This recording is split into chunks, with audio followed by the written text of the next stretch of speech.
अभी हमने first class जो किया उसमें हम लोगों ने बात करी मॉडर्न फिजिक्स के बारे में, यानी कि आधुनिक भौतिकी से किस तरह के क्वेश्चन आपके पेपर में आते हैं वो हम लोगों ने डिस्कस किया। ठीक है भाई, जिसमें हमने बात करी थी रेडियो एक्टिविटी, यानी कि रेडियो सक्रियता क्या होती है और उससे रिलेटेड कैसे कॉन्सेप्ट आपके एग्जाम में पूछे जाते हैं। ठीक है भाई, लेकिन आज के सेगमेंट में हम आपके साथ डिस्कस करने वाले हैं केमिस्ट्री का एक और इम्पॉर्टेंट टॉपिक, जिसमें हम बात करेंगे मेटल एंड नॉन मेटल के बारे में, यानी कि धातुएं क्या होती हैं, अधातुएं क्या होती हैं और किस तरह से मेटल और नॉन मेटल से आपके एग्जाम में क्वेश्चंस पूछे जाते हैं। अगर इस टॉपिक से क्वेश्चंस की बात करें तो आपके एग्जाम में जो नंबर ऑफ क्वेश्चंस आते हैं वो एक क्वेश्चन आ सकता है, और क्वेश्चन क्या आएगा वो भी सिर्फ एक्सेप्शन का केस आता है। एक्सेप्शन का केस मतलब कि आपसे ये पूछा जा सकता है कि कौन कौन से ऐसे मेटल और नॉन मेटल हैं जो इन प्रॉपर्टीज को होल्ड नहीं करते, एज ए एक्सेप्शन वहां पे प्लेस किए गए। तो बस वही आपके पेपर में ज्यादा पूछे जाते हैं। ठीक है, प्रॉपर्टीज थोड़ा सा कम भी आ सकती हैं लेकिन एक्सेप्शन बहुत आते हैं, इसलिए उन्हें बहुत अच्छे से समझ के चलिएगा। ठीक है भाई, तो चलो स्टार्ट करते हैं सेगमेंट को। तो आज हम क्या क्या पढ़ेंगे, आज हम पढ़ेंगे मेटल और उनकी प्रॉपर्टीज के बारे में, नॉन मेटल और उनकी प्रॉपर्टीज के बारे में, और थोड़ा सा बात करेंगे एलॉयज यानी कि मिश्र धातुओं के बारे में भी। तो सबसे पहले बात करते हैं मेटल नॉन मेटल आया कहां से। तो सबसे पहले अगर हम बात करें एलिमेंट्स की, एलिमेंट्स यानी कि तत्व, तो आपको पता है पीरियोडिक टेबल में कितने टाइप के एलिमेंट्स होते हैं, 118। हमारे पीरियोडिक टेबल में 118 प्रकार के तत्व आपको पाए जाते हैं। अच्छा, इन 118 प्रकार के तत्वों को तीन कैटेगरी में रखा गया है। कौन कौन सा? सबसे पहला मेटल यानी कि धातु। मेटल कितने हैं भाई? मेटल है हमारे पास 91। दूसरा नॉन मेटल मीन्स अधातु। नॉन मेटल आपके पास कितने हैं भाई? वो है आपके 20। और लास्ट में है मेटलॉइड मीन्स उपधातु, और ये कितने हैं? ये है आपके 7। तो तीन कैटेगरी में एलिमेंट को बांटा गया है भाई। ठीक है, अब आप खुद दिमाग लगाओ कि ये मेटल नॉन मेटल की कैटेगरी में तभी तो रखा गया होगा जब आपको मेटल और नॉन मेटल की प्रॉपर्टीज आती होंगी। तो मेटल किन्हें कहा जाता है, मेन क्वेश्चन तो यही आता है। नॉन मेटल किन्हें कहा जाता है और मेटलॉइड किन्हें कहा जाता है। तो एक लाइन में अगर आंसर देखें कि मेटल नॉन मेटल या मेटलॉइड किसे कह देंगे, तो सिंपल सी बात है, मेटल उन्हें कहा जाता है जिनके वैलेंस इलेक्ट्रॉन यानी कि आउटर मोस्ट शेल में जितने इलेक्ट्रॉन है वो लेस देन 4 हैं।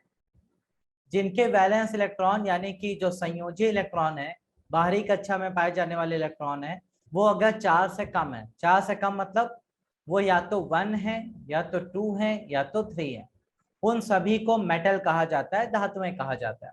जैसे सोडियम, मैग्नीशियम, एल्युमिनियम, ये सारी की सारी धातुएं होती है। नॉन मेटल वो होते हैं जिनके वैलेंस इलेक्ट्रॉन यानी कि इस आउटर मोस्ट शेल में जो इलेक्ट्रॉन है वो 4 से ज्यादा होता है।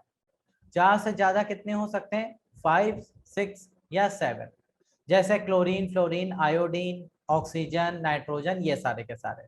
ठीक है, तो इनमें 5, 6 या 7 इलेक्ट्रॉन आउटर मोस्ट शेल में पाए जाते हैं।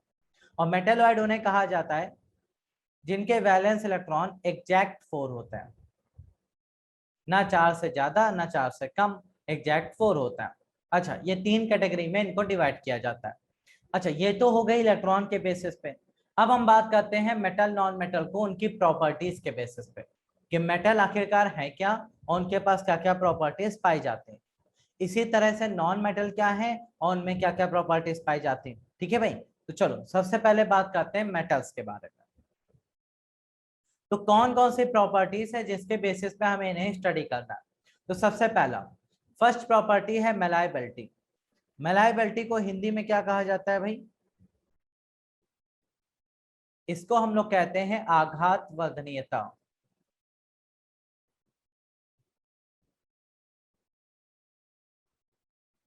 आघात वर्धनीयता यानी कि मेलायबिलिटी का प्रॉपर्टी।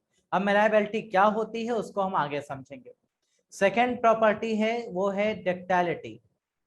डक्टाइलिटी यानी कि तन्यता का गुण, ये क्या होता है? फिर हार्डनेस यानी कि कठोरता। उसके बाद मेटालिक लस्टर यानी कि धात्विक चमक। आफ्टर दैट थर्मल कंडक्टिविटी यानी कि ऊष्मा चालकता।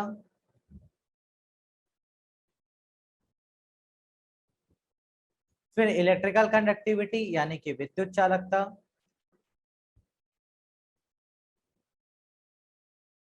और लास्ट में है सोनोरिटी यानी कि साउंड प्रोड्यूस करने की क्षमता, ध्वनि उत्पन्न करने की क्षमता। इस आधार पे हम मेटल्स को डिफाइन करेंगे। ठीक है भाई, तो चलो इन प्रॉपर्टीज को डिटेल में समझते हैं। सबसे पहला आपका आता है मेलाइबिलिटी। मेलाइबिलिटी यानी कि आघात वर्धनीयता।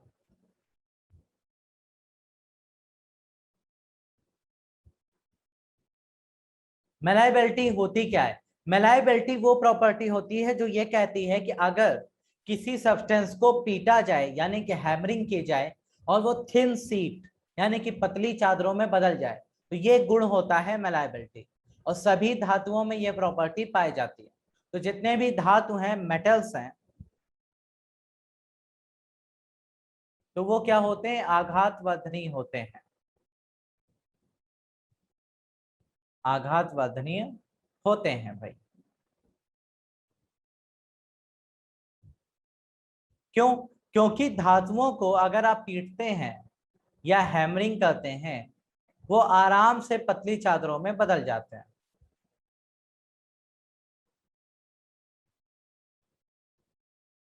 ओके भाई, आराम से पतली चादरों में बदल जाते हैं। जैसे आपके पास ये एल्युमिनियम का फॉइल है, आप देखते हैं खाना वगैरह पैक करने में यूज किया जाता है।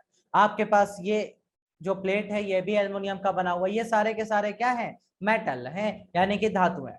तो धातुओं में आघात वर्धनीयता का गुण पाया जाता है, ये मेलाइबल होता है। इनको पीटने पर ये पतली चादरें बना लेते हैं। अब यहाँ से क्वेश्चन आपके पेपर में आता है। प्रॉपर्टी तो आपको पता चल गई। क्वेश्चन आता है कि ये बताइए कि मोस्ट मलाइबल मेटल कौन सा है, सबसे ज्यादा आघात वर्धनीय धातु कौन सी है? तो मोस्ट मलाइबल मेटल आपका होता है गोल्ड, यानी कि सोना। क्यों होता है? ये इंपॉर्टेंट पॉइंट है भाई, याद रखिएगा, पेपर में आता है क्वेश्चन। तो मोस्ट मलाइबल मेटल सोना इसलिए होता है, क्यों? क्योंकि सोने को जब आप पीटते हैं, तो अगर आपके पास 1 ग्राम सोना है, मान लीजिए आपके पास सिर्फ 1 ग्राम सोना है, और 1 ग्राम सोने को अगर आप थिन सीट में बदल रहे हैं पीट कर, तो आप 6.7 स्क्वायर फीट का सीट बना सकते हैं। यानी कि सिर्फ 1 ग्राम सोने से 6.7 स्क्वायर फीट की पतली चादर बनाई जा सकती है। इसीलिए सोना सबसे ज्यादा मलाइबल यानी कि आघात वर्धनीय धातु कही जाती है। ठीक है, ये पॉइंट आपको याद रखना है। सेकेंड प्रॉपर्टी, सेकेंड प्रॉपर्टी है डक्टालिटी, यानी कि तन्यता का गुण। डक्टालिटी क्या कहती है कि अगर कोई सब्सटेंस जिसको हम खींचें और खींचने पर वो पतले तार बना ले, तो सभी धातुएं डक्टाइल होती हैं। तन्यता का गुण सभी धातुओं में पाया जाता है।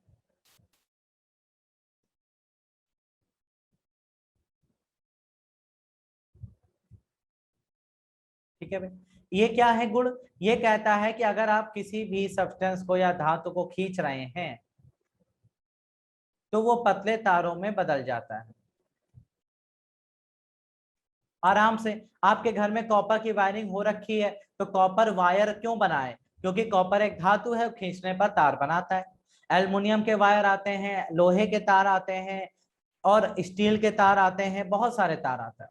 फिर आपने बल्ब में देखा होगा टंगस्टन के तार यूज होते हैं। तो टंगस्टन का तार क्यों बन पाया? क्योंकि भाई टंगस्टन धातु है और वो आराम से पतले तारों में बदल जाती है। फिर से यहाँ पर एक क्वेश्चन आता है कि मोस्ट मलाइबल या सॉरी मोस्ट डक्टाइल मटेरियल कौन है, सबसे ज्यादा तन्यता किस धातु में पाई जाती है? तो यहाँ पर भी आपका आंसर क्या हो जाएगा? गोल्ड हो जाएगा। तो सबसे ज्यादा तन्यता किस में पाई जाती है भाई? गोल्ड में पाई जाती है। कारण क्या है?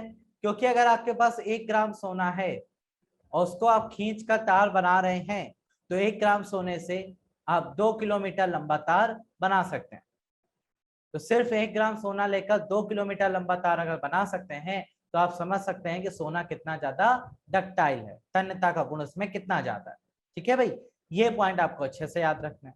तो दो क्वेश्चन आपके यहाँ से बन गए। मेलायबिलिटी में सबसे ज्यादा मेलायबल सोना है, डक्टाइलिटी में सबसे ज्यादा डक्टाइल भी सोना है। ठीक है। थर्ड प्रॉपर्टी, थर्ड प्रॉपर्टी से आने से पहले यहाँ पर आपके लिए एक बढ़िया सा क्वेश्चन है, जल्दी से इस क्वेश्चन का आंसर बताए भाई क्या होगा। Which option is correct?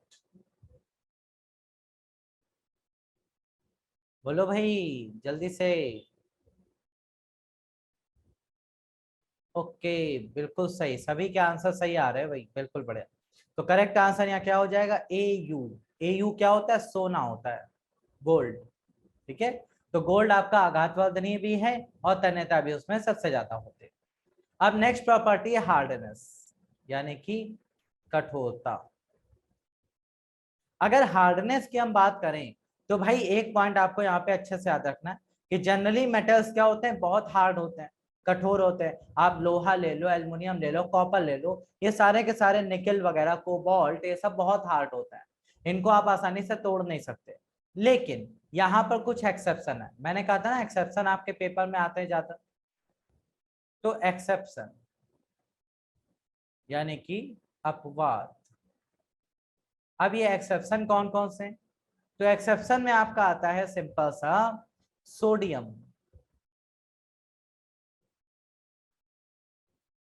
Lithium और पोटेशियम। ये तीन ऐसी धातुएं हैं जो बड़ी सॉफ्ट होती हैं। ये तीनों क्या होते हैं भाई? बहुत सॉफ्ट होते हैं, मृदु होते हैं। मतलब इतने सॉफ्ट हैं कि इनको आप चाकू से आसानी से कट कर सकते हैं। बाकी मेटल्स को आप नहीं कट कर सकते चाकू से, लेकिन आप इनको आसानी से कट कर सकते हैं। तो ये एक्सेप्शन केस आते हैं। सोडियम बहुत सॉफ्ट होता है, लिथियम भी बहुत सॉफ्ट होता है और पोटेशियम भी बहुत सॉफ्ट होता है, चाकू से आसानी से कट जाते हैं भाई। अच्छा, इसके बाद दो और आते हैं, गैलियम और सीजियम। गैलियम और सीजियम इतने ज्यादा सॉफ्ट होते हैं कि अगर आप इन्हें अपनी हथेली पर रखें और हल्का सा अपने हाथों से कंप्रेस कर दें, हल्का सा दबा दें, तो ये लिक्विड बन जाते हैं। ये क्या बन जाते हैं?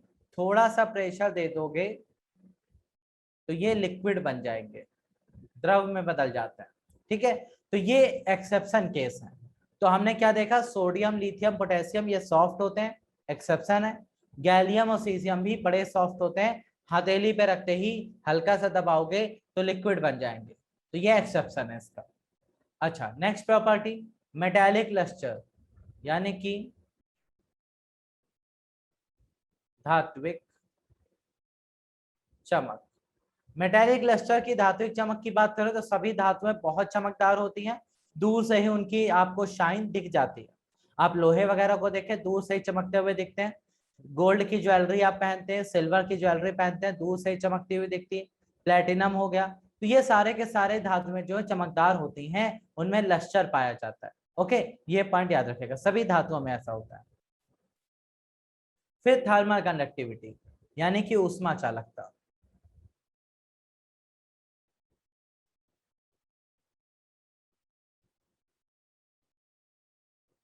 अगर ऊष्मा चालकता की बात करें तो सभी धातुएं जो होती हैं, all the metals are good conductor of heat, यानी कि सभी ऊष्मा की क्या होती हैं भाई? सुचालक होती हैं, गुड कंडक्टर होती हैं। ठीक है भाई। अच्छा, तो जितनी भी धातुएं हैं वो ऊष्मा की इतनी अच्छी चालक होती हैं कि इसीलिए इनका प्रयोग ज्यादा से ज्यादा उन चीजों में किया जाता है जहां हीट होती है। जैसे आपके किचन में, आपके किचन में जितने भी बर्तन हैं, अटेंसिल्स हैं, वो सारे के सारे क्या हैं? कंडक्टर हैं, बहुत अच्छे। क्यों? क्योंकि वो मेटल के बनाए गए, धातुओं के बनाए गए।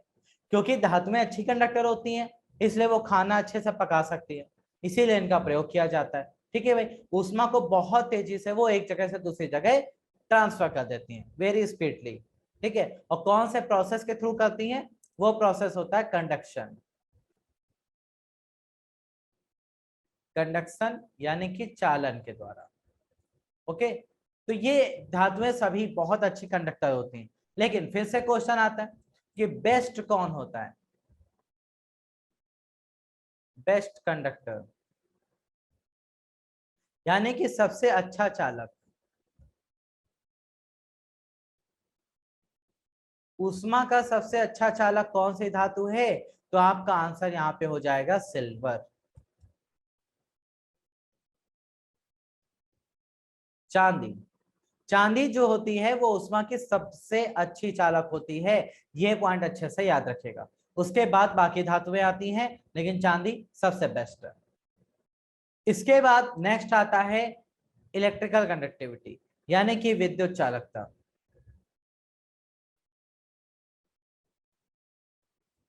विद्युत चालकता की बात करें तो जितनी भी मेटल्स हैं, जितनी भी धातुएं हैं, वो इलेक्ट्रिसिटी की भी बहुत अच्छी कंडक्टर होती है।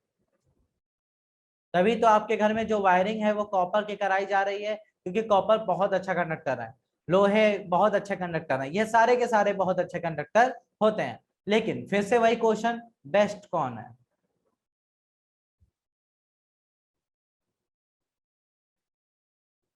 बेस्ट कंडक्टर, सबसे अच्छा चालक कौन होता है? तो यहां पर भी आंसर है सिल्वर।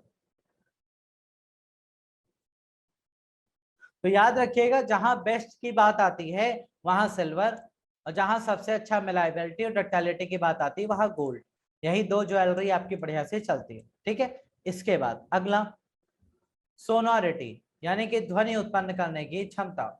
तो ये बहुत ज्यादा ध्वनि उत्पन्न करते हैं जितने भी मेटल्स हैं, इनको अगर आप पीटेंगे तो ये साउंड प्रोड्यूस करते हैं, इसीलिए इसका यूज ज्यादा जगहों पे किया जाता है। मंदिरों में जो घंटियां होती हैं वो मेटल की हैं, आपके स्कूल में जो बेल लगाई जाती थी वो मेटल की होती थी, इंस्ट्रूमेंट्स जो यूज किए जाते हैं वो मेटल के होते हैं।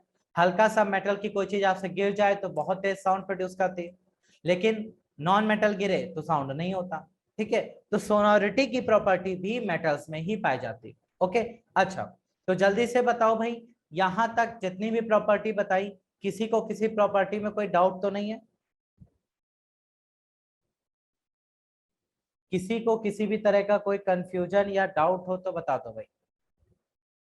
सारी प्रॉपर्टीज हमने आपको डिटेल में बता दी हैं, एक बार आपको रिकैप करा देते हैं सारा, तो आपको क्लियर हो जाएगा पूरा। ठीक है भाई, चलो रिकैप कर लेते हैं एक बार सारी चीजें जल्दी से। सबसे पहला हमने कहा मेटल्स आर सॉलिड, धातुएं जो होती हैं वो क्या होती है, ठोस अवस्था में पाई जाती हैं। लेकिन अब यहाँ पे एक एक्सेप्शन है, अपवाद। एक्सेप्शन क्या है भाई, कि जो मर्क्यूरी है यानी कि पारा, ये रूम टेम्परेचर पे द्रव अवस्था में होता है। ये क्वेश्चन बहुत आता है पेपरों में, कि कौन सी ऐसी धातु है जो कमरे के तापमान पर यानी कि रूम टेम्परेचर पे द्रव अवस्था में पाई जाती है, तो आंसर है पारा यानी कि मर्क्यूरी। दूसरा, metals are hard, metals generally क्या होते हैं भाई, कठोर होते हैं। लेकिन एक्सेप्शन में आपने क्या देखा, लिथियम, सोडियम और पोटेशियम, ये क्या होते हैं, बहुत सॉफ्ट होते हैं भाई, ये एक्सेप्शन है इसके। इसके बाद मेटल्स जो होते हैं उनमें मेटेलिक लस्टर यानी कि साइन पाई जाती है, वो चमकदार होते हैं, तो ये सभी मेटल्स में पाया जाता है।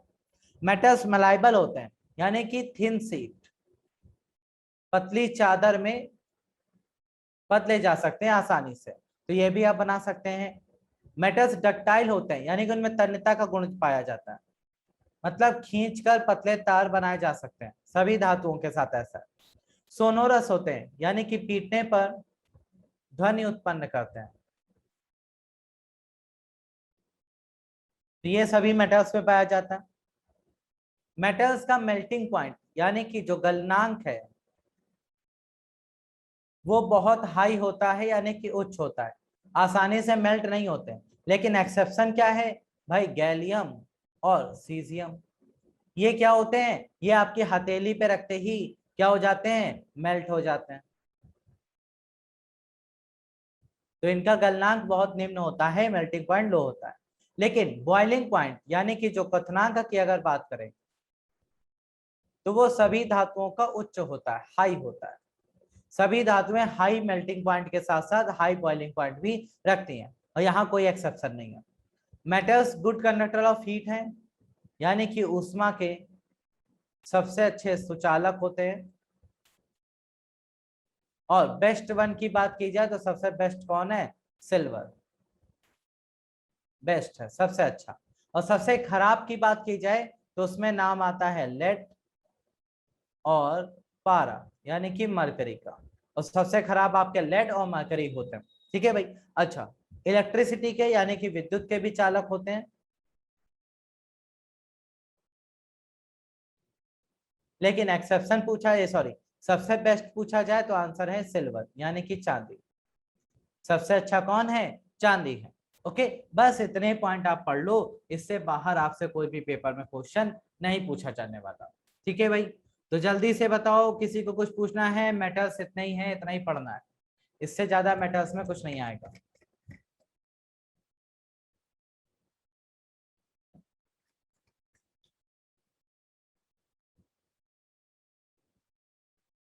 अरे भाई बाकी लोग बता दो जल्दी से। ओके चले भाई आगे। अब बात करते हैं नॉन मेटल्स के बारे में। नॉन मेटल्स यानी कि अधातुएं क्या होती हैं? तो देखो, मेटल के आगे क्या लगा हुआ है? नॉन यानी कि नो। तो नॉन मेटल के पास अपनी कोई प्रॉपर्टी नहीं होती। नॉन मेटल्स क्या है? जो मेटल की प्रॉपर्टी नहीं होल्ड करेगा वही नॉन मेटल है। बस सिंपल सी एक लाइन है कि जो धातुओं के गुण को नहीं नाप माप देखेगा, नहीं देखेगा, वही क्या है? नॉन मेटल है, अधातु है। तो आपको जितनी भी प्रॉपर्टी पीछे पढ़ के आए हो उन सभी प्रॉपर्टी में क्या लगा देना है? नो लगा देना है। जितनी भी प्रॉपर्टी पीछे पढ़ के आए सब में क्या लगा दो? नो। नो लगा दोगे तो वो अपने आप नॉन मेटल की प्रॉपर्टी बन जाएंगे। बस एक्सेप्शन आपको याद रखने हैं, वो हम आपको बता देते हैं भाई। चलो, सबसे पहला प्रॉपर्टी मेलायबिलिटी यानी कि आघात वंधनीयता। क्या इनको पीट कर पतली चादरें बनाई जा सकती हैं? नो, ये मेलाइबल नहीं होते हैं। क्यों? क्योंकि ये ब्रिटल होते हैं। ब्रिटल का मतलब ये भंगुर होते हैं। ठीक है भाई, ये क्या होते हैं? अगर आप इनको पीटेंगे ना तो ये टूट जाएंगे। जैसे कि ये देखो, फॉस्फोरस, फॉस्फोरस है, सल्फर है, कार्बन है, इन सबको अगर आप पीटते हो तो ये क्या हो जाते हैं? टूट जाते हैं तुरंत, क्योंकि भंगुर होते हैं। इनको पीट कर पतली चादरें नहीं बनाई जा सकती। ओके, सिंपल सा पॉइंट है। सेकेंड, डक्टाइलिटी। क्या इनमें तन्यता का गुण पाया जाता है? नो। क्या इनको खींचकर पतले तार बना सकते हैं? बिल्कुल नहीं। क्यों? क्योंकि ये ब्रिटल है, भंगुर है। और ब्रिटल होने की वजह से इनको आप पतले तार में नहीं बदल सकते, क्योंकि अगर आप इन्हें खींचेंगे तो भी ये टूट जाएंगे। ठीक है भाई, खींचने पर भी ये टूट जाएंगे, इसलिए डक्टाइलिटी भी इनमें नहीं पाई जाती। फिर सोनोरस। क्या ये ध्वनि उत्पन्न करते हैं पीटने पर? बिल्कुल भी नहीं। इनको अगर आप पीटते हैं या गिरा देते हैं, कुछ भी करते हैं, तो इनमें किसी भी प्रकार का साउंड आपको सुनाई नहीं देगा। ओके, जैसे आप सल्फर, ऑक्सीजन, ये सब तो गैसेस ही है। बाकी आप सॉलिड फॉर्म में बात करो, सल्फर को सॉलिड ले लो, कार्बन ले लो, फ्लोरीन, ब्रोमीन, आयोडीन ले लो, इनको अगर आपने पीटा तो ये साउंड किसी भी प्रकार का उत्पन्न नहीं करने वाले। ठीक है, ये पॉइंट आपको याद रखना है। फिर डेंसिटी। डेंसिटी यानी कि अगर घनत्व की बात की जाए तो इनका घनत्व भी क्या होता है? लो होता है, यानी कि कम होता है। ये ज्यादा डेंस नहीं होते, जितने मेटल होते हैं उतने ज्यादा डेंस नहीं होते। ये जनरली लो डेंसिटी के साथ रहते हैं, कम घनत्व होता है इनका। जनरली ये गैसेस फॉर्म में पाए जाते हैं और गैस का घनत्व तो कम ही होता है, इसी वजह से इनकी डेंसिटी कम मानी जाती है। अच्छा भाई, इसके बाद मेल्टिंग और बॉइलिंग पॉइंट यानी कि क्वथनांक और गलनांक।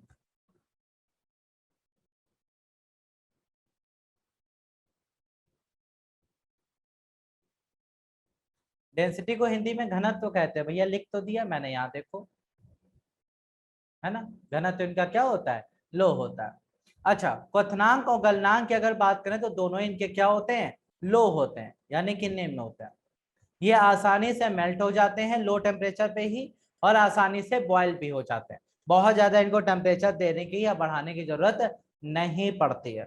ठीक है, ये सिंपल सा पॉइंट याद रखिएगा। हार्डनेस और सॉफ्टनेस की बात की जाए तो कठोर तो बिल्कुल नहीं होते, ये बहुत सॉफ्ट होते हैं। बहुत सॉफ्ट होते हैं, इनको आप आसानी से तोड़ सकते हैं, इसीलिए। क्यों? क्योंकि ये बहुत ज्यादा। घनत्व क्या होता है? अरे घनत्व का मतलब होता है डेंसिटी का फॉर्मूला होता है मास अपॉन वॉल्यूम। किसी भी वस्तु के एकांक आयतन में जितना द्रव्यमान होता है वही उस वस्तु का घनत्व कहलाता है। प्रति एकांक आयतन में जितना द्रव्यमान है वही घनत्व है। ठीक है भाई, बस ये आपको एक लाइन याद रखनी है। क्या होता है घनत्व? प्रति एकांक आयतन पर किसी भी वस्तु का द्रव्यमान उसका घनत्व कहलाता है। फॉर्मूला आपको बता दिया, D = m/v, और इसका जो मात्रक होता है वो होता है किलोग्राम पर मीटर क्यूब। ये होता है घनत्व। ठीक है भाई। अच्छा, अब हार्डनेस सॉफ्टनेस की बात करें तो जनरली जितने भी नॉन मेटल होते हैं बहुत सॉफ्ट होते हैं, उनको आसानी से आप तोड़ सकते हैं, ब्रेक कर सकते हैं, क्योंकि उनमें हार्डनेस नहीं पाई जाती जितनी धातुओं में होती है। ठीक है। अच्छा, अब आते हैं नॉन मेटल्स को वन लाइनर के साथ विद एक्सेप्शन पढ़ लेते हैं भाई। सबसे पहला, नॉन मेटल अधातुएं जनरली या तो वो सॉलिड होती हैं यानी कि ठोस होती हैं, या फिर वो गैस होती हैं। गैस में आपका ऑक्सीजन, हाइड्रोजन, जितनी भी गैसेस आप देखते हो सब नॉन मेटल है। ठोस में आपका सल्फर, कार्बन, आयोडीन, ये सारे के सारे आते हैं। लेकिन द्रव अवस्था में सिर्फ और सिर्फ एक नॉन मेटल आता है रूम टेम्परेचर पे, जो कि है ब्रोमीन। तो ब्रोमीन एकमात्र नॉन मेटल है, अधातु है, जो रूम टेम्परेचर पे द्रव अवस्था में पाई जाती है। ठीक है, पहला पॉइंट तो ये हो गया। जनरली मेटल्स क्या होते हैं? सॉफ्ट होते हैं यानी कि मुलायम होते हैं। लेकिन एक्सेप्शन क्या है? एक्सेप्शन है हीरा, डायमंड। हीरा जो है एक्सेप्शन है, क्यों? क्योंकि डायमंड जो है वो हार्डेस्ट नेचुरली अकरिंग मटेरियल होता है। ब्रोमीन एक नॉन मेटल है, अधातु है, जो कि द्रव अवस्था में पाई जाती है। ठीक है, तो डायमंड जो है एकमात्र अधातु है जो दुनिया की सबसे कठोर धातु होती है, सॉरी धातु कह रहे पदार्थ होता है। तो प्राकृतिक रूप से पाया जाने वाला सबसे कठोर पदार्थ, ध्यान से सुनना, प्राकृतिक रूप से पाया जाने वाला है ये सबसे कठोर पदार्थ कौन सा है?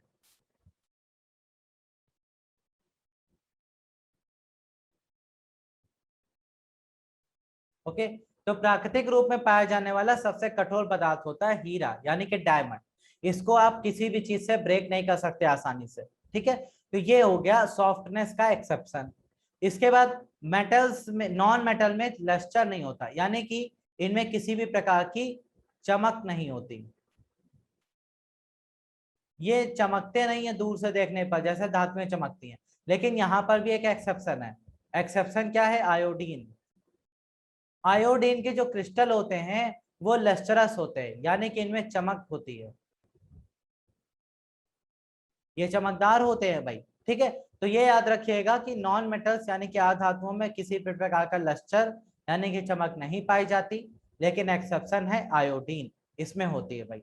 ठीक है, इसके बाद हाँ, लोहे से भी ज्यादा कठोर होता है भैया, हीरा सबसे ज्यादा कठोर है। उसके बाद इनमें मेलाइबिलिटी यानी कि आघात वघनीयता नहीं होती, डक्टाइलिटी यानी कि तन्यता भी नहीं होती। इनसे ना पतली चादरें बनती हैं और ना ही पतले तार बनते हैं। इनका मेल्टिंग पॉइंट, बॉइलिंग पॉइंट यानी कि गलनांक और क्वथनांक दोनों ही क्या होते हैं भाई? लो होते हैं। ये आसानी से मेल्ट और बॉयल हो जाते हैं। विद्युत के और ऊष्मा के दोनों के ही कुचालक होते हैं, यानी कि ये ऊष्मा के कुचालक होते हैं, बैड कंडक्टर होते हैं, हीट का फ्लो बिल्कुल भी नहीं कराते। इलेक्ट्रिसिटी की बात करें तो उसके भी कुचालक होते हैं, बैड कंडक्टर होते हैं विद्युत के भी। चाहे ऊष्मा की बात करें चाहे विद्युत की बात करें, दोनों के ही होते हैं। लेकिन एक्सेप्शन क्या है विद्युत के केस में? वो है ग्रेफाइट। भैया जो ग्रेफाइट होता है ना वो बैड कंडक्टर है इलेक्ट्रिसिटी का, सॉरी गुड कंडक्टर है इलेक्ट्रिसिटी का। बाकी सब तो बैड कंडक्टर है, विद्युत धारा बिल्कुल प्रवाहित नहीं कराते हैं, लेकिन ग्रेफाइट जो है वो विद्युत धारा प्रवाहित कराता है। तो ये एक एक्सेप्शन आता है। और बाकी सोनोरिटी इसमें होती नहीं, पीटने पर ध्वनि उत्पन्न नहीं करते। ध्वनि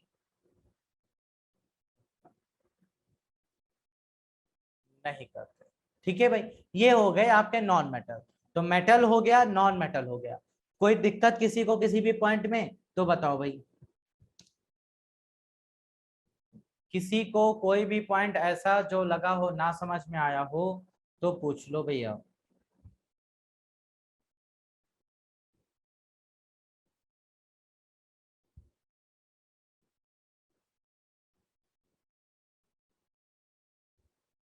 बोलो भाई।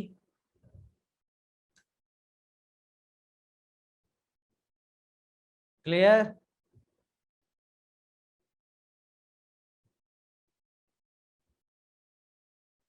ओके चलिए।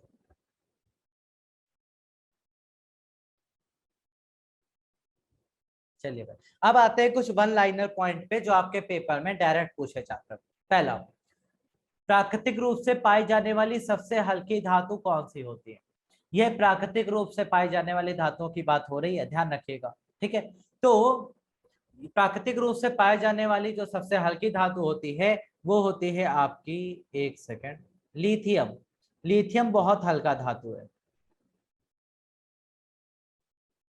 तो यहाँ पे हमने क्या देखा कि सबसे हल्की धातु जो प्राकृतिक रूप से पाई जाती है वो होती है लिथियम, जो आपके पीरियोडिक टेबल में आपको देखने को मिल जाती है। लिथियम की पूरी फैमिली बहुत हल्की होती है, लिथियम, पोटेशियम, ये सारे के सारे, लेकिन सबसे हल्की लिथियम आती है। लेकिन अगर आपसे पूछता है कि प्राकृतिक रूप से नहीं, मैन मेड, यानी कि जो लैब में बनाई गई अब तक की सबसे हल्की धातु है, वो कौन है?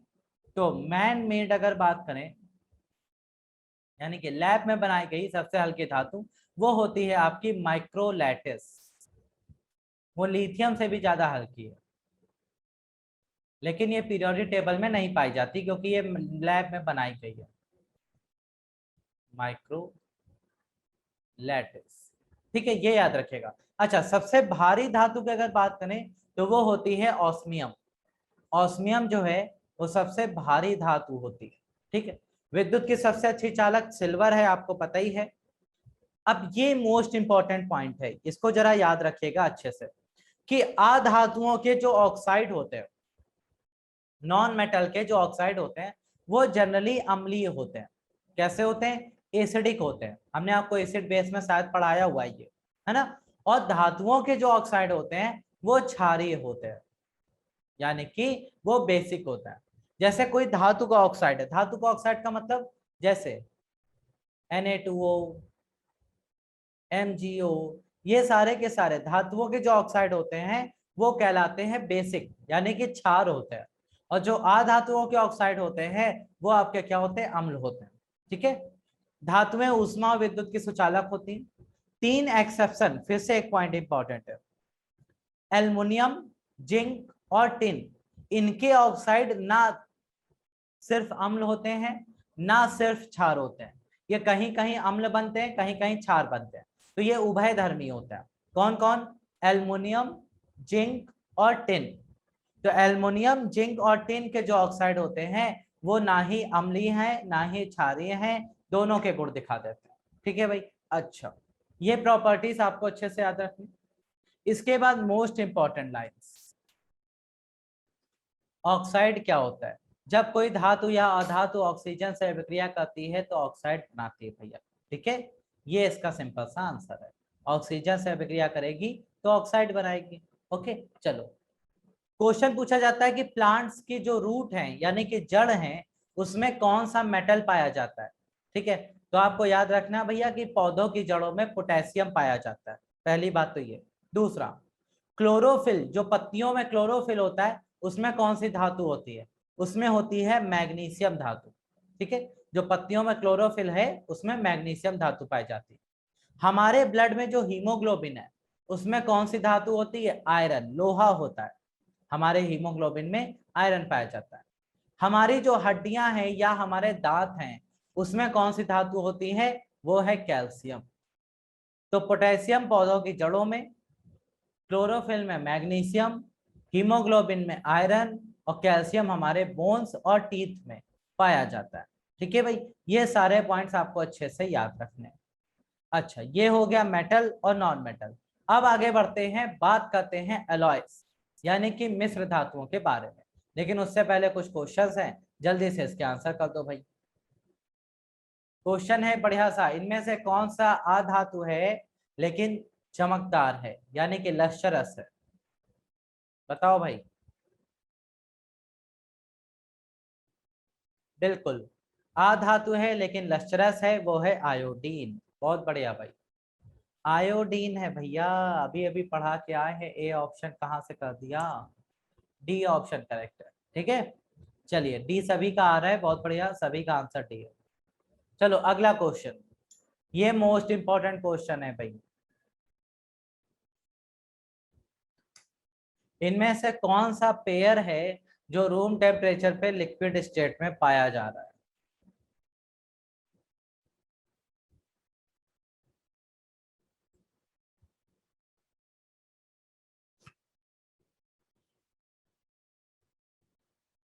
बिल्कुल सही, सभी के आंसर इस बार भी बिल्कुल सही है।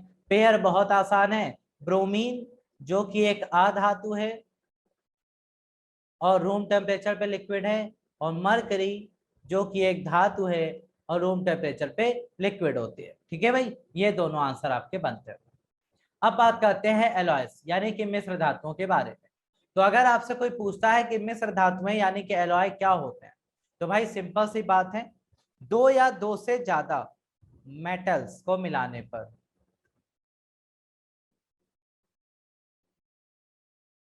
दो या दो से ज्यादा धातुओं को मिलाने पर जो मिश्र धातु बनती है उसे एलॉय कहते हैं।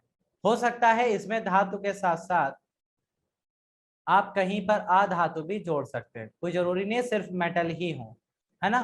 तो कई सारी चीजें यहाँ पे जुड़ सकती है, ये सारे के सारे क्या कहलाते हैं? मिश्र धातु कहलाते हैं, यानी कि एलॉय कहलाते हैं। अब ये ऐसे नहीं मिक्स किए जाते हैं कि बस उठाया और ऐसे ऐसे घोल दिया, ऐसे नहीं, मिक्स किए जाते हैं बढ़िया एक रेशियो में मिलाकर, ठीक है। तो मेटल और नॉन मेटल या फिर मेटल मेटल, दो या दो से ज्यादा जब आपस में मिलते हैं तो एलॉय बनता है, मिश्र धातुएं बनती है। ये एक मिक्सचर होता है। तो पेपर में क्वेश्चन आता है ये किस टाइप का मिक्सचर होता है भाई? तो आपको याद रखना है कि जो एलॉय होते हैं वो आपके समांगी मिश्रण होते हैं। समांगी यानी कि होमोजेनस। क्यों होमोजेनस होते हैं भाई? लॉजिक ये है कि एलॉय को देखकर आप नहीं बता सकते कि इनमें कौन सी धातुएं मिक्स की गई हैं, इसीलिए इसे समांगी कहा जाता है। क्यों? जैसे मान लो आपके पास ब्रॉन्ज है,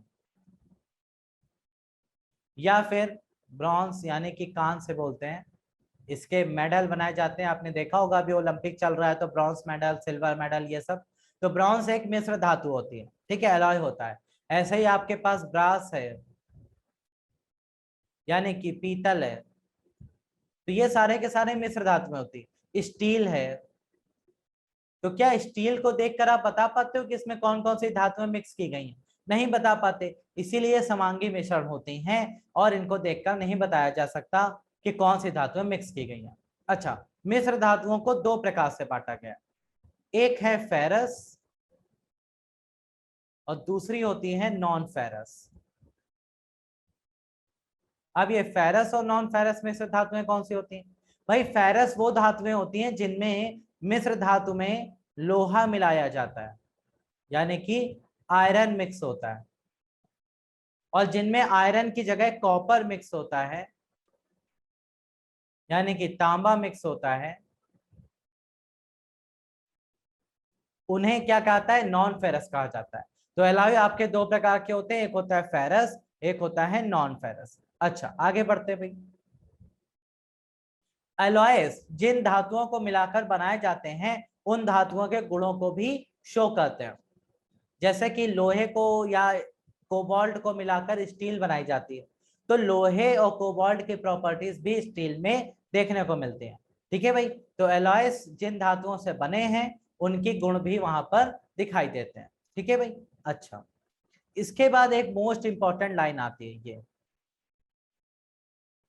क्या भाई? कि एलॉयस की जो विद्युत चालकता होती है,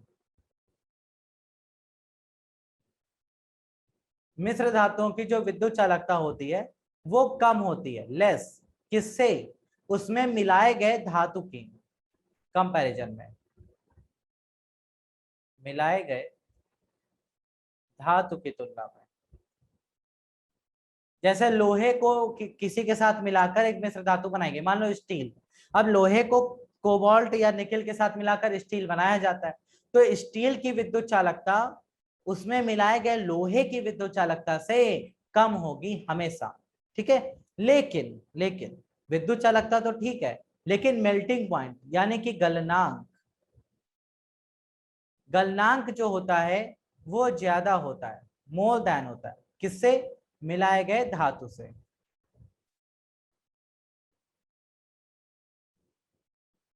ओके, तो जिन धातुओं को मिलाकर ये मिश्र धातु बनाई गई है उसका मेल्टिंग पॉइंट यानी कि गलनांक उसमें मिलाई गई धातुओं की तुलना में ज्यादा होता है, ठीक है। ये 2 पॉइंट आपको अच्छे से याद रखना है। अब आते हैं कुछ इंपॉर्टेंट एलॉयज जो आपके पेपर में डायरेक्ट पूछे जाते हैं आपसे, तो उन इंपॉर्टेंट एलॉयज को देखते हैं भाई।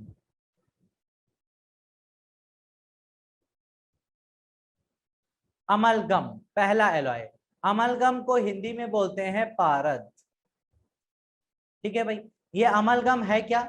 ये एलॉय है, किसका एलॉय है? ये है मरकरी यानी कि पारे का एलॉय है।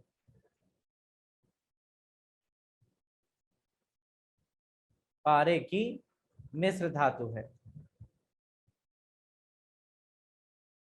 एलॉय है। जैसे अगर आपके पास मरकरी है यानी कि पारा, उसमें आप कोई भी मेटल जोड़ दें, क्या कर दे?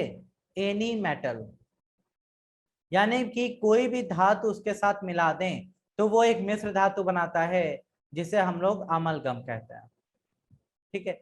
हिंदी में इसको पारद कहा जाता है। अच्छा, अब ये अमलगम किसी भी मिश्र धातु को मरकरी यानी कि पारा के साथ मिलाने से बनती है। अच्छा भाई, अब ये अमलगम के अमलगम के एग्जाम्पल क्या क्या आते हैं आपके पेपर में बन सकते हैं। एक बढ़िया सा क्वेश्चन आता है कि जो क्लिनिकल थर्मोमीटर होता है, क्लिनिकल थर्मोमीटर जिससे आपके बॉडी का टेम्परेचर नापा जाता है, क्लिनिकल थर्मोमीटर को एरोप्लेन में ले जाना अलाउ नहीं है, क्यों? एरोप्लेन में अलाउ नहीं है, क्यों भाई? उसका कारण क्या है? क्योंकि क्लिनिकल थर्मोमीटर को एरोप्लेन में ले जाना इसलिए अलाउ नहीं करते हैं क्योंकि क्लिनिकल थर्मोमीटर में जिससे आपका टेम्परेचर नापा जाता है उसमें होता है पारा यानी कि मर्क्यूरी, और जो प्लेन होता है एरोप्लेन उसकी जो कंप्लीट सीट बनाई जाती है, सीट का मतलब वो बैठने वाली नहीं, चादर, मतलब जिस जो पूरा एरोप्लेन बनाया जाता है जिस चीज से वो होता है एल्युमिनियम, ठीक है भाई। अब मान लो आपका मरकरी यानी कि थर्मामीटर गिर गया और टूट गया, तो पारा बाहर निकल के आ गया किससे मिलने? एल्युमिनियम से मिलने। अब एल्युमिनियम एक धातु है, आपको पता है पारा जब किसी धातु से मिलता है तो क्या बनाता है भाई? पारद बना लेगा यानी कि अमलगम। लेकिन ये अमलगम बड़ा खतरनाक होता है, क्यों? क्योंकि एल्युमिनियम में ये क्या लगा देता है? जंग लगा देता है, उसको में कोरोजन कर देता है। अब एल्युमिनियम में जंग लग गई, कोरोजन हो गया, तो अब एल्युमिनियम के साथ क्या हुआ? बहुत तेजी से काम होता है, लोहे की तरह नहीं कि धीरे धीरे जंग लग गई, तुरंत लगती है, एल्युमिनियम उतनी जगह से गायब हो जाता है, ठीक है। तो अब आप समझ लो कि चलते हुए प्लेन में अगर ऐसा हो जाए तो इतना एल्युमिनियम गायब हो जाए तो भैया प्लेन में तो होल हो जाएगा, तो फिर आप समझ सकते हैं प्लेन की क्या हालत होगी। इसीलिए इसीलिए अमलगम को यानी कि क्लिनिकल थर्मामीटर को अलाउ नहीं किया जाता।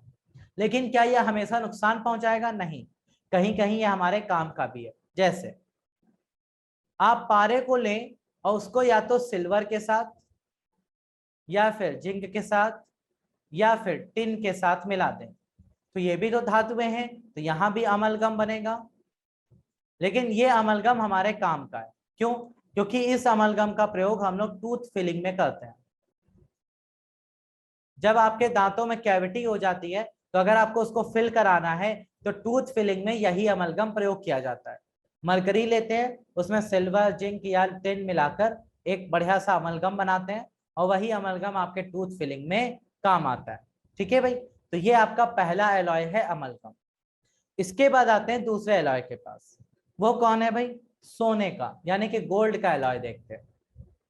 अगर गोल्ड की बात की जाए तो आपको पता है प्योर गोल्ड जो होता है वो 24 कैरेट का होता है, 24 कैरेट का शुद्ध सोना पाया जाता है।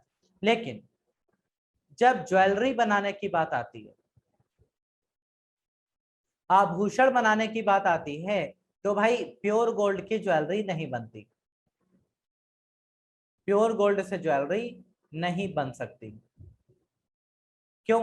क्योंकि अभी अभी आप पढ़ चुके हैं भैया कि प्योर गोल्ड जो होता है वो मोस्ट मेलाइबल और मोस्ट डक्टाइल है, यानी कि सबसे ज्यादा आघातवर्धनीय है और सबसे ज्यादा तन्य है। तो अगर आप इसकी ज्वेलरी बनाओगे तो बनाते बनाते टूट जाएगा, क्योंकि इतना ज्यादा तन्य होता है ना। और साथ में ये आप अगर हल्का सा अपने हाथों से इसको प्रेस कर दिया, कुछ भी कर दिया, तो तुरंत टूट जाता है। इसीलिए इतना सॉफ्ट होता है, इसीलिए हम इसको यूज नहीं करते। बहुत सॉफ्ट होता है, बहुत मृदु होता है। तो अब हम कैसे ज्वेलरी बनाते हैं फिर? तो भैया गोल्ड को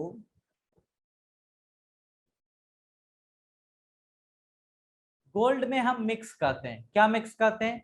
या तो सिल्वर यानी कि चांदी मिलाइए, या फिर आप मिलाइए उसमें कॉपर यानी कि तांबा मिलाइए। तो कॉपर या सिल्वर को मिलाने से गोल्ड क्या हो जाता है? हार्ड हो जाता है, कठोर हो जाता है। अब आप इसकी ज्वेलरी बना सकते हैं आराम से, ज्वेलरी बना सकते हैं। तो गोल्ड आपका या तो 22 कैरेट यूज किया जाता है, अगर आप 24 कैरेट गोल्ड यूज कर रहे हैं तो 2 कैरेट आपको क्या मिलाना पड़ता है? 2 कैरेट में आपको या तो आप सिल्वर मिलाइए या फिर कॉपर मिलाइए। और अगर आप 18 कैरेट ले रहे हैं, 18 कैरेट सोना ले रहे हैं, तो आपको 6 कैरेट में मिलाना होता है सिल्वर या फिर कॉपर, जिससे कि आपकी ज्वेलरी आसानी से बनाई जा सकती है। ओके। अब ज्वेलरी में कई तरह की ज्वेलरी आती है, डिजाइनें बहुत बढ़िया बढ़िया आती हैं, लेकिन यहाँ पे आपको याद रखना है, जब कभी भी ज्वेलरी लेने जाएं तो हमेशा प्लेन ज्वेलरी लेने का ट्राई करें। क्यों? क्योंकि ज्वेलरी में जितना ज्यादा डिजाइन होगा, जितना बारीक काम किया जाएगा, उतना ही सोना उसमें कम होगा। क्यों? क्योंकि सोना जो है उस पर आप बारीक काम नहीं कर सकते, वो तुरंत टूट जाएगा। इसीलिए जितनी बारीक काम किए जाते हैं वो सब कॉपर या सिल्वर पे किए जाते हैं। तो कॉपर ही मिलाते हैं क्योंकि कॉपर सस्ता है, इसलिए। तो भाई ये कॉपर मिलाकर उससे बारी बढ़िया बढ़िया डिजाइनें बनाती हैं, आप खुश हो जाते हो कि ये बढ़िया डिजाइन वाला है, यही ले लो। लेकिन आपको सोना उतना ही कम मिल रहा है वहां पे। ठीक है भाई, तो ये पॉइंट अच्छे से याद रखिएगा। इसी वजह से सोने या चांदी के जो आभूषण होते हैं वो समय के साथ ब्लैक कलर के होने लगते हैं। फिर आप उनकी सफाई कराने जाते हो और उनकी सफाई कराने में भी वो गेम खेलते हैं, अम्लराज में उसको डालते हैं एक्वा सोल्यूशन में, और अम्लराज यानी कि जो आपका एक्वा रेजिया है उसमें ऊपर की लेयर ही गायब हो जाती है, तो वहां पर भी सोना कम हो जाता है। तो हर तरह से आपका सोना कम ही हो जाता है। ठीक है भाई, ये पॉइंट याद रखिएगा। गोल्ड का एलॉय हो गया। इसके बाद कुछ और इंपॉर्टेंट एलॉय होते हैं जो आपके पेपर में पूछे जाते हैं, जैसे ब्रास यानी कि पीतल। इनसे डायरेक्ट क्वेश्चन आता है कि पीतल को बनाने के लिए किन दो धातुओं का प्रयोग किया गया है। तो आपको याद रखना है कि पीतल जो बनाया जाता है वो कॉपर और जिंक के कॉम्बिनेशन से बनाया जाता है। कॉपर में जिंक मिलाइए तो क्या बनेगा? पीतल बनेगा। पीतल का प्रयोग कहाँ करते हैं? बेल यानी कि घंटियां बनाने में, और अटेंसिल्स यानी कि बर्तन बनाने में किया जाता है। पीतल के बर्तन आते थे ना पहले, अब तो स्टील आने लगी, तो ये सारे काम इसके होते हैं। इसी तरह से दूसरा आता है ब्रॉन्ज यानी कि कांस। ब्रॉन्ज किन दो धातुओं को मिलाने से बनता है? कॉपर और टिन। कॉपर और टिन को मिलाने से ब्रॉन्ज बनता है, जिसके मेडल बनाए जाते हैं, सिक्के बनाए जाते हैं, बेल भी बनाई जाती हैं और बर्तन भी बनाए जाते हैं। ठीक है, तो ये सारे के सारे यूजेस भी और साथ में किन चीजों से बना है ये आपको अच्छे से याद रहना है। इसके बाद तीसरा आता है जर्मन सिल्वर। जर्मन सिल्वर भी इंपॉर्टेंट अलॉय है जो कॉपर, जिंक और निकेल के मिलाने से बनता है। ठीक है भाई। जर्मन सिल्वर से हम सस्ती ज्वेलरी, आर्टिफिशियल ज्वेलरी बनाने का काम करते हैं। अच्छा, पेपर में क्वेश्चन आता है कि जर्मन सिल्वर में सिल्वर कितने परसेंट होता है, यानी कि चांदी कितनी पाई जाती है। तो भैया याद रखना, नाम जरूर सिल्वर है लेकिन इसमें चांदी बिल्कुल नहीं होती, क्योंकि ये आर्टिफिशियल है। ये जब बनाया गया तो बिल्कुल चांदी की तरह चमकदार सफेद सब कुछ मिला, लेकिन ये चांदी नहीं होती। ठीक है, ये कॉपर जिंक और निकल को मिलाने से बनता है। इसीलिए जो सस्ते आभूषण बनाए जाते हैं जो चांदी की तरह चमकते हैं वो इसी के बनाए जाते हैं। दरवाजों के जो हैंडल बनाए जाते हैं स्टील टाइप के, वो इसी के बनाए जाते हैं। ठीक है, तो यहाँ पर इसका प्रयोग किया जाता है जर्मन सिल्वर का। फिर आता है रोल्ड गोल्ड या फिर आर्टिफिशियल गोल्ड, कृत्रिम सोना। ये किससे बनता है भाई? ये भी बनता है कॉपर और एल्युमिनियम को मिलाने से।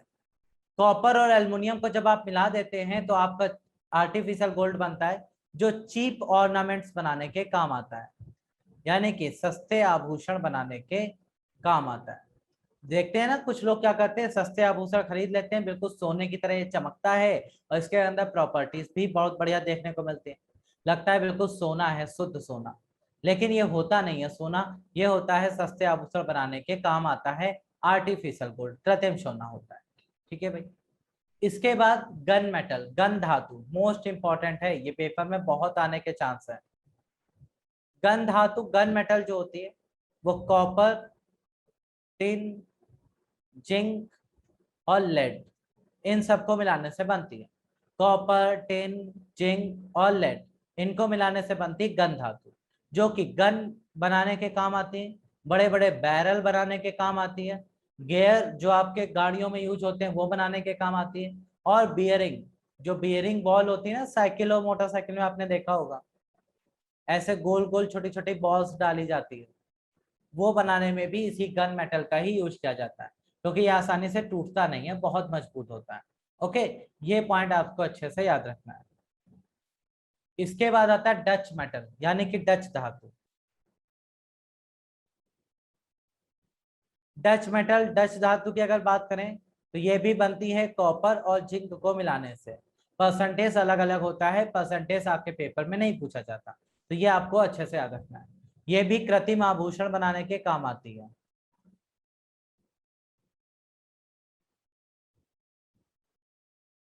तो आर्टिफिशियल ऑर्नामेंट बनाने में इसका प्रयोग किया जाता है। इसके बाद डेल्टा मेटल आता है, डेल्टा धातु। इसको किससे बनाते हैं भाई? कॉपर, जिंक और थोड़ा सा आयरन, ये तीनों चीजें मिलाकर डेल्टा धातु बनाई जाती है, जो प्लेन्स के ब्लेड बनाने के काम आता है।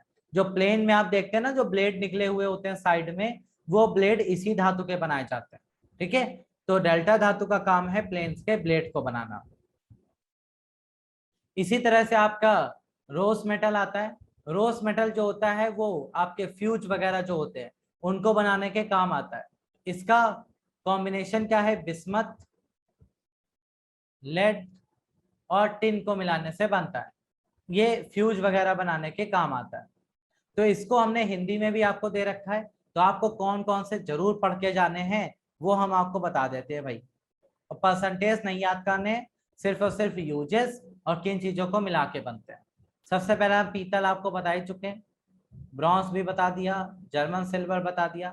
टाइप मेटल, टाइप मेटल भी एक इंपॉर्टेंट मेटल है, इंपॉर्टेंट एलॉय है, जो कि टिन, लेड से मिलाकर बनता है, एस्बेस्टस से मिलाकर बनता है। ठीक है, यहाँ पर इसका यूज कहाँ करते हैं? प्रिंटिंग इंडस्ट्री में।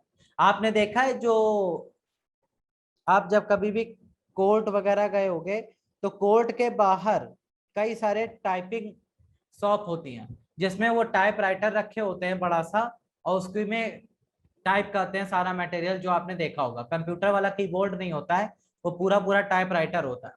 तो टाइप राइटर में जो कीज होती हैं, बटनें होती हैं, जिनमें अल्फाबेट लिखे होते हैं, वो अल्फाबेट किसी पेंट से नहीं लिखे जाते हैं, वो अल्फाबेट कभी मिटते नहीं है। क्यों? क्योंकि वो टाइप मेटल से बनाए जाते हैं, इसी धातु से बनाए जाते हैं, इसीलिए वो जल्दी मिटते नहीं है। पेंट होगा तो समय के साथ खराब हो जाएगा, टाइप मेटल वहां पे लिखा जाता है टाइप मेटल से, जिससे कि वो लिखावट कभी नहीं मिटती। ओके, ये आपको याद रखना। इसके बाद स्टेनलेस स्टील, स्टेनलेस स्टील हमने आपको बताया जैसे आयरन, क्रोमियम और निकेल से मिलाकर बनता है। इसमें कार्बन भी मिलाया जाता है। ये क्वेश्चन आपके पेपर में आता है कि बताओ कौन सी ऐसा एलॉय है, मिश्र धातु है, जिसमें अधातु मिलाई गई है, वो है स्टेनलेस स्टील, या फिर सिंपली आप स्टील भी कहें। स्टेनलेस स्टील कहाँ यूज किया जाता है? ये आपके बर्तन बनाने में और सर्जिकल इंस्ट्रूमेंट बनाने में। सर्जिकल मतलब जो डॉक्टर लोग यूज करते हैं ऑपरेशन के समय, जितनी भी चीजें ऑपरेशन के समय डॉक्टर यूज करते हैं, कैंची या चाकू या कुछ भी, वहां पे बर्तन तक जो भी होते हैं वो सारे के सारे स्टेनलेस स्टील के होते हैं। क्यों? क्योंकि स्टेनलेस स्टील में जंग नहीं लगती, ये जंग रोधी होता है, इसमें जंग नहीं लगती, इसीलिए स्टेनलेस स्टील का डॉक्टर लोग यूज करते हैं। ओके, बाकी रोल्ड गोल्ड मैंने आपको बता दिया, गन मेटल, डेल्टा मेटल ये भी बता दिया, और सोल्डर, सोल्डर आपकी जो सोल्डरिंग, सोल्डरिंग का मतलब जहां पर दो धातुओं को जोड़ा जाता है तो उसके लिए जिस मटेरियल का यूज किया जाता है वो सोल्डर होता है। सोल्डर में आपका लेड और टिन को मिलाकर बनाया जाता है। ठीक है भाई, लेड और टिन। आपने देखा होगा जैसे मोबाइल वगैरह आपके खराब हो जाते हैं, अंदर वायर टूट जाता है, तो वो क्या करते हैं, एक ऐसा मेटल लेते हैं उससे जोड़ते हैं उसको, है ना, तो वो क्या होता है, सोल्डरिंग होता है, और यही सोल्डर धातु का प्रयोग किया जाता है वहां पे। अच्छा भाई, ये आपको अच्छे से पढ़ लेने हैं, यहाँ तक आपको कोई डाउट होगा तो आप हमसे पूछ सकते हैं। बाकी आपको घर के लिए क्विज दिया गया है, इन क्वेश्चंस को आप घर पे सॉल्व करेंगे भाई। ठीक है, और यहाँ तक किसी को कोई डाउट या कुछ पूछना हो तो बताइए भैया। किसी को कोई भी डाउट या कुछ भी पूछना हो तो बताओ भाई।